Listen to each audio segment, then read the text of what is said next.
नमस्कार दोस्तों, देखते हैं उत्तर प्रदेश की आज की 25 फटाफट बड़ी खबरें जो आपको जानना बेहद जरूरी है। तो चलिए बिना देरी के लाइक सब्सक्राइब करके देखते हैं।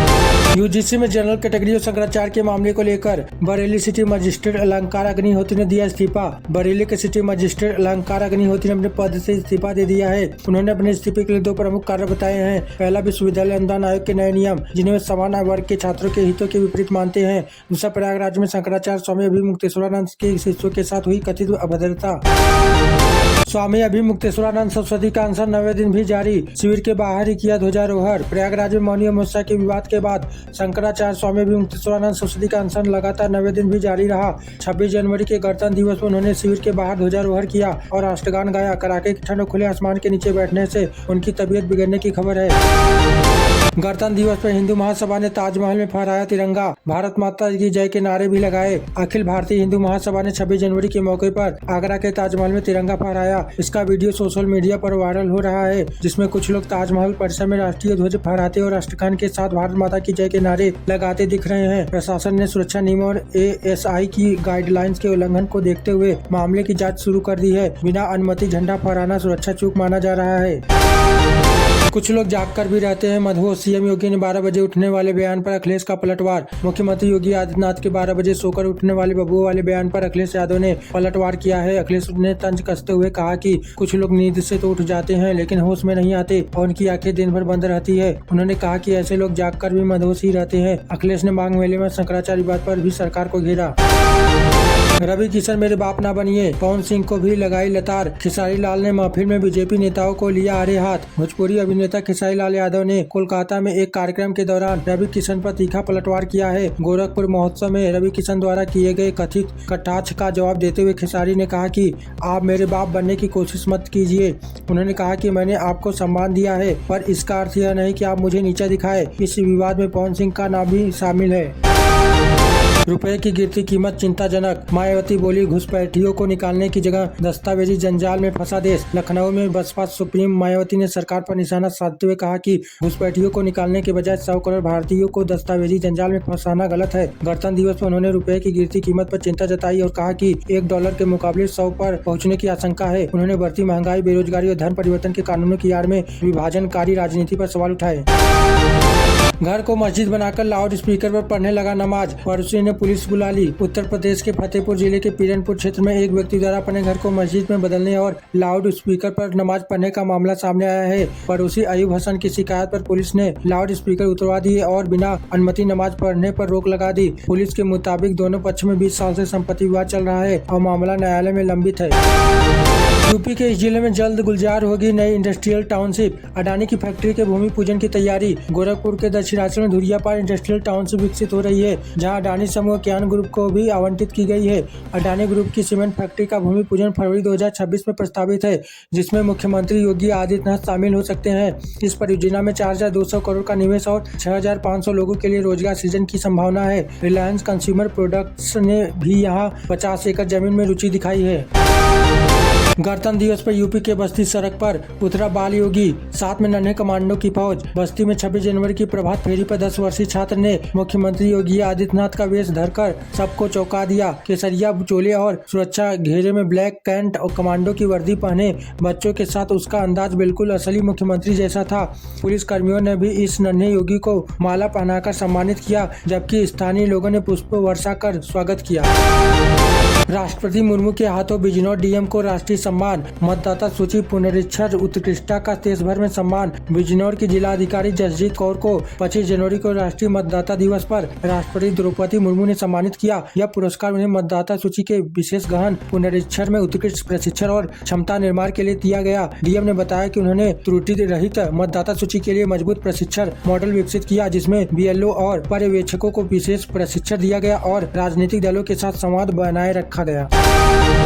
पानी के खराब होने की खबर प्राइवेट कंपनी को थी, लेकिन सरकार को नहीं। अखिलेश का केंद्र पर हमला। समाजवादी पार्टी के प्रमुख अखिलेश यादव ने गणतंत्र दिवस पर ध्वजारोहण के बाद केंद्र सरकार पर तीखा हमला बोला। उन्होंने पानी के खराब की गुणवत्ता का मुद्दा उठाते हुए कहा कि एक प्राइवेट कंपनी को पानी में मौजूद खतरनाक तत्वों जैसे मरकरी और यूरेनियम की जानकारी, लेकिन सरकार इसे अनजान है। उन्होंने आरोप लगाया कि 70 नदियों का पानी दूषित है। उन्होंने इंदौर में गंदे पानी से हुई मौतों का भी जिक्र किया। कैची धाम दर्शन के लिए जा रहे 3 युवकों की कार हादसे में मौत। बहराइच में पेड़ से टकराई गाड़ी। उत्तराखंड स्थित कैची धाम दर्शन के लिए जा रहे बलरामपुर के 3 युवकों की सड़क दुर्घटना में मौत हो गई। हादसा बहराइच के मोतीपुर थाना क्षेत्र में हुआ, जहां उनकी कार अनियंत्रित होकर एक पेड़ से टकरा गई। कार में कुल 5 लोग सवार थे, जिनमें से 2 गंभीर रूप से घायल हो गए हैं। घायलों में से एक को लखनऊ ट्रामा सेंटर रेफर किया गया है। हर संस्था विभाग को सुनिश्चित करनी होगी अपनी जिम्मेदारी। झंडा फहराने के बाद बोले सीएम योगी। गणतंत्र दिवस के अवसर पर मुख्यमंत्री योगी आदित्यनाथ ने अपने सरकारी आवास पर ध्वजारोहण किया। उन्होंने कहा कि संविधान केवल शासन चलाने का दस्तावेज नहीं, बल्कि हर नागरिक खुशहाली और एकता का मार्गदर्शक है। मुख्यमंत्री ने जोर देकर कहा कि विकसित भारत के संकल्प को सिद्ध करने के लिए हर सरकारी संस्था, मंत्रालय और विभाग को जनता के प्रति अपनी जवाबदेही और जिम्मेदारी सुनिश्चित करनी होगी। उन्होंने राष्ट्र नायक को नमन करते हुए राष्ट्र प्रथम के भाव पर विशेष बल दिया।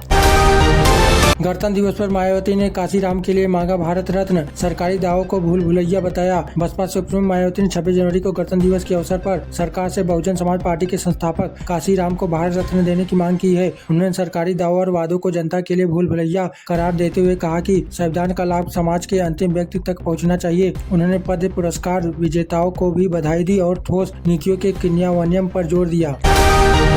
15 दिन में यूपी का माहौल बदलने वाला है। कमर कस लो, सांसद चंद्रशेखर आजाद की हुंकार। नगीना से सांसद चंद्रशेखर आजाद ने आगरा में आयोजित संवैधानिक अधिकार बचाओ भाईचारा बनाओ रैली में कहा कि अगले 15 दिन में उत्तर प्रदेश का माहौल बदलने वाला है, इसलिए कार्यकर्ता कमर कस ले। उन्होंने दावा किया कि 2027 में सत्ता परिवर्तन होते ही झूठे मुकदमे वापस लिए जाएंगे और लाठी खाने वालों का सम्मान होगा। उन्हें प्रयागराज में शंकराचार्य के शिष्यों के साथ दुर्व्यवहार और बहन बेटियों की सुरक्षा को लेकर सरकार पर तीखा हमला बोला। ऐसा सीएम मिलना मुश्किल, मुझे 21 साल बाद न्याय मिला। पूजा पाल ने की योगी की तारीफ। चाल से विधायक पूजा पाल ने अपने दिवंगत पति राजू पाल की 21वीं पुण्यतिथि पर आयोजित श्रद्धांजलि सभा में मुख्यमंत्री योगी आदित्यनाथ की प्रशंसा की। उन्होंने कहा कि योगी जैसा मुख्यमंत्री मिलना दुर्लभ है, क्योंकि उन्हें 21 साल बाद न्याय दिलाया। पूजा पाल ने भावुक होकर बताया कि बाहुबली अतीक अहमद से लड़ना कठिन था, लेकिन योगी सरकार के कारण ही मुख्य आरोपियों का अंत हुआ, उन्हें जीत मिली। पोंडमैन रामवीर तंवर कौन है? पीएम मोदी कर चुके हैं तारीफ। 50 से ज्यादा तालाबों को दिया नया जीवन। ग्रेटर नोएडा के रामवीर तंवर, जिन्हें पोंडमैन के नाम से जाना जाता है, अब तक 50 से अधिक तालाबों का जीर्णोद्धार किया है। प्रधानमंत्री नरेंद्र मोदी मन की बात में उनके प्रयासों की प्रशंसा कर चुके हैं। रामवीर ने तालाबों को पुनर्जीवित करने के लिए वर्ष 2018 में अपनी नौकरी छोड़ दी थी। उनका अभियान अब 11 राज्यों में फैल चुका है और CBSI ने उनके काम को पाठ्यक्रम में शामिल किया है।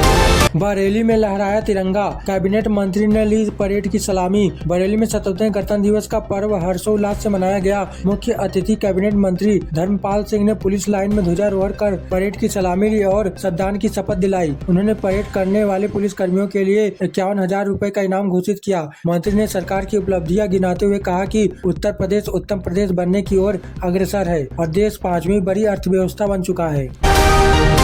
रजिस्ट्री में फर्जीवाड़ा रोकने के लिए नई व्यवस्था। 1 फरवरी से R&D थंब मशीन से होगा आधार सत्यापन। बरेली जिले में संपत्ति रजिस्ट्री में धोखाधड़ी रोकने के लिए 1 फरवरी से नई व्यवस्था लागू की जा रही है। अब रजिस्टर्ड डिवाइस थंब मशीनों के जरिए क्रेता, विक्रेता और गवाहों का आधार सत्यापन अनिवार्य होगा। जिले की 7 तहसीलों में यह बायोमेट्रिक का स्कैनर लगा दिए गए हैं। इससे सही पहचान सुनिश्चित होगी और आयकर विभाग को भी सटीक जानकारी मिल सकेगी।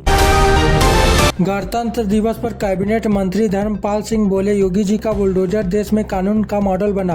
बरेली पुलिस लाइन में 77वें गणतंत्र दिवस परेड की सलामी लेते हुए कैबिनेट मंत्री धर्मपाल सिंह ने कहा कि मुख्यमंत्री योगी आदित्यनाथ का बुलडोजर अब देश में कानून व्यवस्था का मॉडल बन चुका है। उन्होंने कहा है कि पहले अपराधी पुलिस को दौड़ाते थे, लेकिन अब वे गले में तख्ती डालकर जान की भीख मांगते हैं। मंत्री ने परेड करने वाले पुलिस कर्मियों के लिए 51,000 का इनाम घोषित किया और सरकार की उपलब्धियों को बखान किया।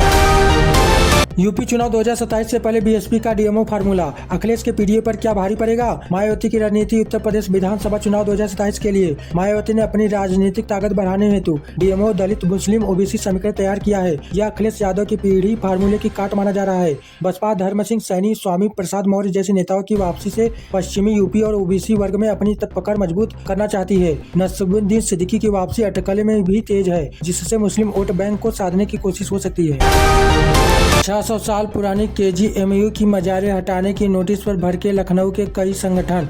लखनऊ के KGMU प्रशासन ने परिसर में स्थित मजारों को अवैध बताकर 15 दिन में हटाने का नोटिस जारी किया है। इस पर मुस्लिम संगठनों और सपा नेताओं ने बड़ा विरोध जताया है। उनका दावा है कि यह मजारें 600 साल पुरानी है और आस्था का केंद्र है। उन्होंने चेतावनी दी है, यदि नोटिस वापस नहीं लिया गया तो वे प्रदेश व्यापी आंदोलन करेंगे। प्रशासन इसे अतिक्रमण हटाने की कार्रवाई बता रहे हैं। डिलीवरी बॉय ने बजा दी गलत फ्लैट की घंटी, सिक्योरिटी गार्ड्स ने धुना।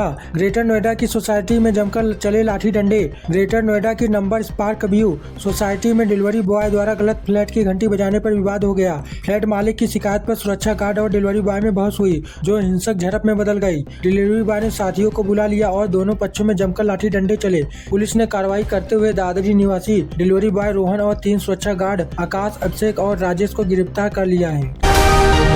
सुहाग रात पर दुल्हन को हुआ पेट दर्द और सुबह गूंजने लगी किलकारियां, पूरा गांव रह गया सन्न। उत्तर प्रदेश के रामपुर में शादी की पहली ही रात दुल्हन ने एक बच्ची को जन्म दिया। अजीम नगर थाना क्षेत्र के कुम्हरिया गांव में दुल्हन के ससुराल पहुंचने के मात्र 6 घंटे बाद ही उसे प्रसव पीड़ा हुई। परिजनों ने डॉक्टर को बुलाया और सुबह बच्ची का जन्म हुआ। पुलिस जाँच में पता चला कि दूल्हा दुल्हन के बीच पहले से प्रेम संबंध थे।